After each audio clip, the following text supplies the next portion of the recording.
It's a different story in France, where migrants are facing new hurdles in applying for regularization and their residence cards. Ang detalye sa Agenda Report ni Europe correspondent Dick Villanueva. Dahil sa pagbabago ng immigration law sa France, napipilitan ng mga kababayan natin sa Paris na mag-aral ng French. Ang isang dayuhang manggagawa o non-European na nasa irregular na sitwasyon ay maaaring makakuha ng residence permit sa pamamagitan ng exceptional admission para sa isang salaried or temporary worker. Isa itong case-by-case regularization. Dapat matugunan ng dayuhan ang mga kondisyon ng seniority of residence at pagtatrabaho sa France na requisito sa kanyang aplikasyon sa police prefecture. Kailangan din magkaroon ng employment contract or promise to hire na magiging employer, pati na rin ang proof of residence sa France for at least 7 years. Requirement din ang basic knowledge sa French, hindi treat to public order at nasa polygamy situation sa France. Kaya naman naisipan ni Anne Stricomène at Mr. Niyang Frances na si Luc Ango na itayo ang Calabarzon French Language School sa Paris.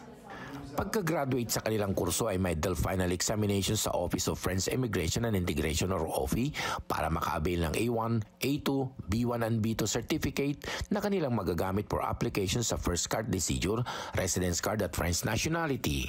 Most of the Filipino are very good in learning new languages, and actually they have a good motivation. Most of them, they come here to learn only because the French administration requests them to have a little level in order to be able to ask papers. Napakahalaga ng pag-aaral na to ng DELF, lalo na sa kumukuha ng exam.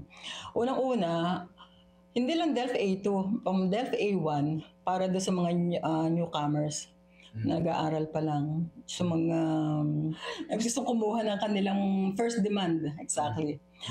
First demand ng kanilang papel. Halos 98% ng mga kababayan natin na nag-aral ng French sa Calabarzon French Language School ay naipasa ang kanilang examination at karamihan sa kanila ay na-regularize, nabigyan ng residence card at pinagkalooban ng French nationality.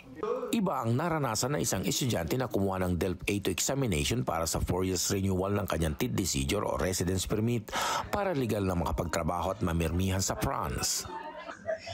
Iti-take ko po itong lesson na to para sa 10 years ko kasi magre-renew po ako next year. Ang pakiramdam ko, Diyos ko, parang na-block talaga ako. Pero sa ECRE, medyo naka-answer ako, medyo ang iba din hindi. Mahigit kumulang sa 100,000 Filipino overseas sa France na nagtatrabaho at nagninegosyo sa bansa.